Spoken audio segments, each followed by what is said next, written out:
Hi, I'm Dina Sophia. I'm a big movie buff, and I want to talk about how much I loved Barbenheimer.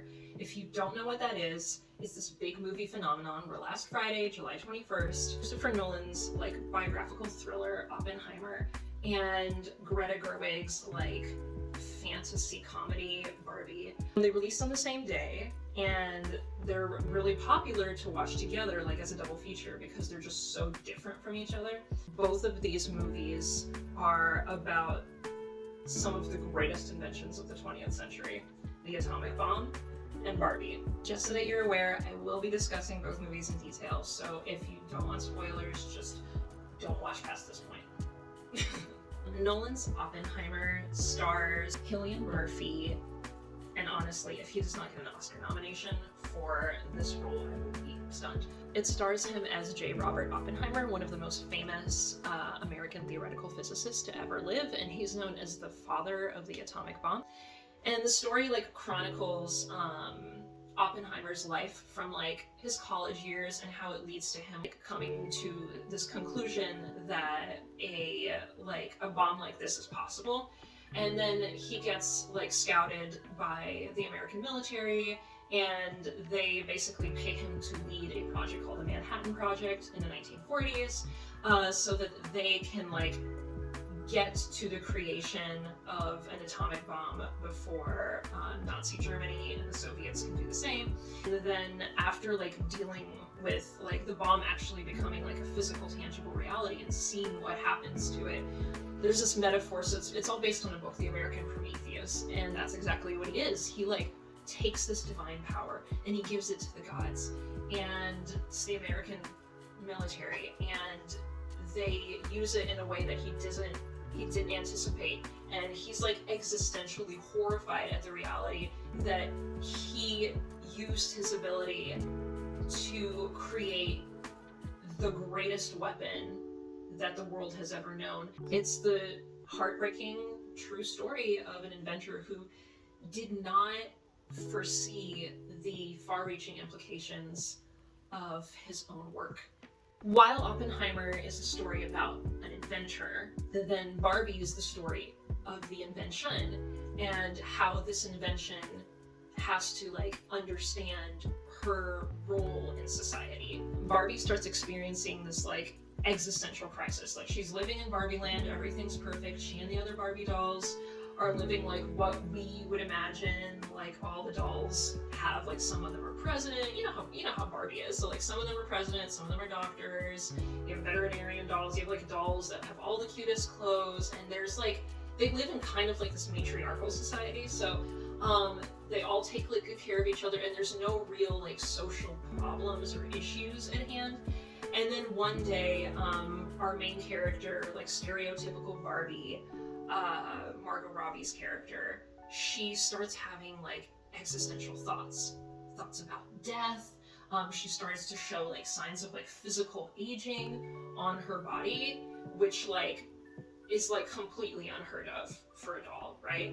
And so she finds out that she has to go on this journey to the real world, to our world, in order to find the girl or the woman that is connected to her, I guess telepathically or something. Barbie was this invention that was supposed to allow little girls, through imagination and play, realize that they have this all these opportunities to be anyone they want, to do anything that they want, and that they can be fun and they can be feminine, and none of that is a bad thing. What the movie shows us is that Ruth Handler, the inventor of Barbie, and in this case Barbie, the symbolic figure, didn't anticipate what the real world that we live in, which has, a very male-centered, very male-centered world, what that would do to the impact that Barbie has on young women and girls. And so in the end, Barbie becomes a real woman. She accepts this existential crisis that she's been put through, and again, like Oppenheimer, she has to face this reality that she didn't want, and it helps her develop humanity. It helps her develop a sense of compassion for others. Any invention as big as the atomic bomb or as big as Barbie kind of needs like a system of checks and balances, you know, or at least like somebody keeping track of the path that it's on and making sure that it's being used in a way that continues to benefit society and the people in it. On the surface, comparing these two movies, it's like comparing like bitter, dark chocolate to bubblegum. Oppenheimer has very like, it's typical Nolan fare in the sense that it has these like dark, muted colors, a very harsh sense of realism, kind of foreboding atmosphere. I was reminded of Memento, which is my favorite like Nolan movie, because of the like complex, multi-layered plot. Most of the sequences, including like the bomb images, are actually practical effects, and I think that adds a lot to the grittiness of the film and the sense of reality as well. Meanwhile, Barbie is lighthearted, almost a little gaudy, color-wise, which I think is really interesting. So I love how much fun the costume designers had, the set designers. They must have had a field day because they got to take like actual classic Barbie dolls and like Barbie dream houses and stuff. Even like the guy dolls as well. They got to take all of these like dolls from history and like make them into like fun costumes and outfits. Soundtrack is great, it's funny, it's tongue-in-cheek, it's got bits of like musicals in it. The charm of Barbie is definitely in its quirkiness and its self-awareness. It's a really smart brand update from Mattel. My only like criticisms about either of the films, I guess, would be in Oppenheimer, I might criticize that I feel like the story gets a little like maze-like and it's kind of hard to follow at times. Unlike a fictional story like The Dark Knight Rises or something, Oppenheimer is based on a reality where women just didn't have, like in Barbie, you know, they didn't have, because it's the real world, they didn't have the exact same, you know, opportunities that their male counterparts did. So in the movie, yeah, these female characters are not going to be able to be like the same level of like central, like integral part of the story. But I still feel like he could have given Florence Pugh and Emily Blunt like a little bit more, like he could have written it in a way where it felt less like they were like tools for the plot. Barbie, if I were to like criticize anything, I mean, I guess somebody could argue that the movie is like muddled a little bit because there's just like, you know, if they're looking for realism, you're not really gonna find it, you know, but I feel like I was the target audience for Barbie, and I mean, like, maybe some of the writing's a little, like, on the nose, like, a little bit too direct and kind of, like, flat, but, like, you know, you could make it a little bit of a tighter script, I guess, but, like, this was still, like, above and beyond anything I would have expected from, if somebody had told me a year ago, Dina, there's gonna be a Barbie movie, and it's gonna be, like, a global hit, what do you think it's gonna look like?